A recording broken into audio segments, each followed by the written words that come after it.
जिद। ये 2.5 अक्षर का शब्द भले ही सुनने में छोटा लग रहा हो, लेकिन जिस भी व्यक्ति के अंदर कुछ करने की जिद होती है वही लोग इस दुनिया में कुछ बड़ा परिवर्तन लाते हैं, जिसे पूरी दुनिया सक्सेस के नाम से जानती है। आज के इस वीडियो में बात करेंगे 3 ऐसे ही जिद्दी इंसान के बारे में जिन्होंने असंभव से असंभव काम को संभव कर दिया। नंबर 1, ब्रिटेन के एक महान ओलंपिक कोच हैरी एंड्रयूज। इन्होंने 1903 में एक स्टेटमेंट दिए थे कि 1 मील का दौड़ का रिकॉर्ड 4 मिनट से ज्यादा का है। 1 मील में जो कि 1.6 किलोमीटर होता है, इसे भविष्य में मानव के लिए तोड़ना असंभव है। यह खबर पूरी दुनिया में फैल गई थी, जिसके कारण लाखों एथलीट्स इस स्टेटमेंट को पढ़ने के बाद यह तक मान लिए थे कि सच में इस रिकॉर्ड को मानव के लिए तोड़ पाना इम्पॉसिबल है। लेकिन एक जिद्दी इंसान रोजर बेनिस्टर ने इस स्टेटमेंट के ऊपर ध्यान ही नहीं दिए और अपनी हार्ड मेहनत से 1954 में इस 1 मील की दौड़ को 3 मिनट 59 सेकंड में पूरा करके विश्व रिकॉर्ड बना दिया और साबित कर दिया कि ब्रिटेन के महान ओलंपिक कोच का कथन गलत था। नंबर 2, अरुणिमा सिन्हा 11 अप्रैल 2011 को लखनऊ से दिल्ली की ओर जा रही थी। उसी दौरान ट्रेन में कुछ बदमाश गुंडे उनके गले का चेन छीनने की कोशिश करने लगे।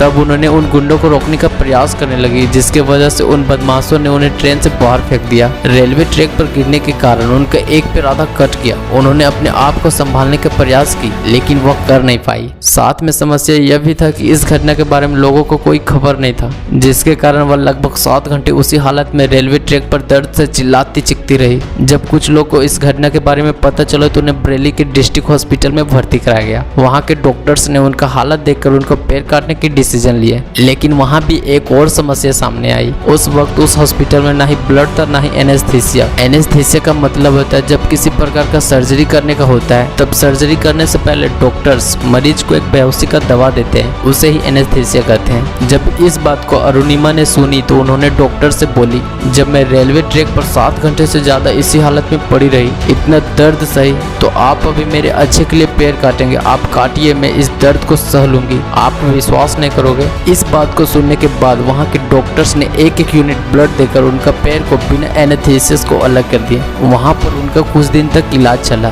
फिर कुछ दिन बाद उन्हें दिल्ली के एम्स में भर्ती कराया गया। वहां पर उनके कटे हुए पैर को एक प्रोस्थेटिक लेग के सहारे जोड़ दिया गया। जब इनका एम्स में इलाज चल रहा था, तब इनका दिमाग में सिर्फ एक ही बात चल रहा था, एवरेस्ट चढ़ने की। आप सोच सकते हैं ऐसी स्थिति में कोई आम इंसान यह सोचता है कि आगे की जीवन यापन कैसे करेंगे। वहीं पर इन्होंने एवरेस्ट जैसे विशाल पहाड़ को फतेह करने की सोची। जिद इतना ज्यादा था कि इतने खराब परिस्थिति होने के बावजूद भी उन्होंने अपने लाइफ से हार नहीं मानी। उनकी ट्रेनिंग के दौरान लाख मुसीबत आए, फिर भी उन्होंने अपने लक्ष्य की ओर आगे बढ़ते गई। अंत में उन्होंने असंभव से दिखने वाले काम को 21 मई 2013 को माउंट एवरेस्ट जैसे दुर्लभ पहाड़ की चोटी पर चढ़कर यह संभव कर दी और साबित कर दिया कि आदमी विकलांग मन से होता है, शरीर से नहीं। यह विश्व की पहली ऐसी विकलांग महिला थी जो पर्वतारोही बनी। इनका एक बहुत ही सुंदर मोटिवेशनल कोट्स है, अभी तो इस बाज की असली उड़ान बाकी है, अभी तो इस परिंदे का इम्तिहान बाकी है, अभी अभी मैंने लांघा है समुद्र को, अभी तो पूरा आसमान बाकी है। नंबर 3, निक व्यूजेसिक। आप कल्पना कीजिए, ना ही आपके पास हाथ है और ना ही पैर। ऐसे हालत में आप क्या करोगे?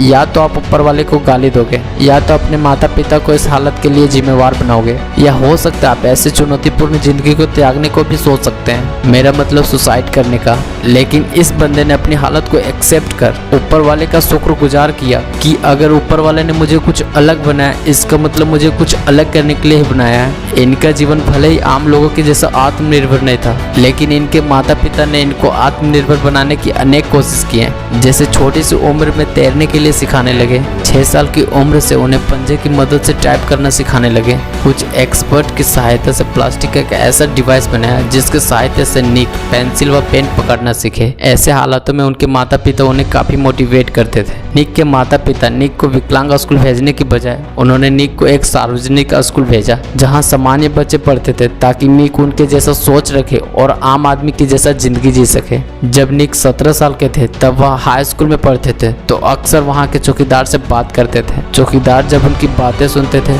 तो वे बहुत प्रभावित होते थे। एक दिन चौकीदार ने निक को बताया कि आप एक वक्ता बनने जा रहे हैं, चौकीदार की इस बात ने निक का जीवन हमेशा के लिए बदल दिया। निक ने फैसला किया कि वे अपनी कहानी से दूसरे लोगों को मोटिवेट करेंगे। इनका यही सोच से आज पूरी दुनिया इन्हें जानती है। करोड़ों लोग इनकी कहानी से इंस्पायर होते हैं और लाइफ में कुछ नया करने के लिए प्रेरित होते हैं और आज दुनिया के मोस्ट डिमांडिंग मोटिवेशनल स्पीकर में से एक है। निक व्यूजेसी का एक बहुत ही सुंदर कथन है, उम्मीद खोना हाथ पैर खोने से भी बुरा है। अंत में मैं इतना ही कहना चाहूँगा दोस्तों, इस दुनिया में कुछ भी असंभव नहीं है। जो आप सोच सकते हैं वो सब आप कर सकते हो। अपने आप पर विश्वास रखें, आप बहुत आगे तक जाएंगे। जय हिंद, जय भारत।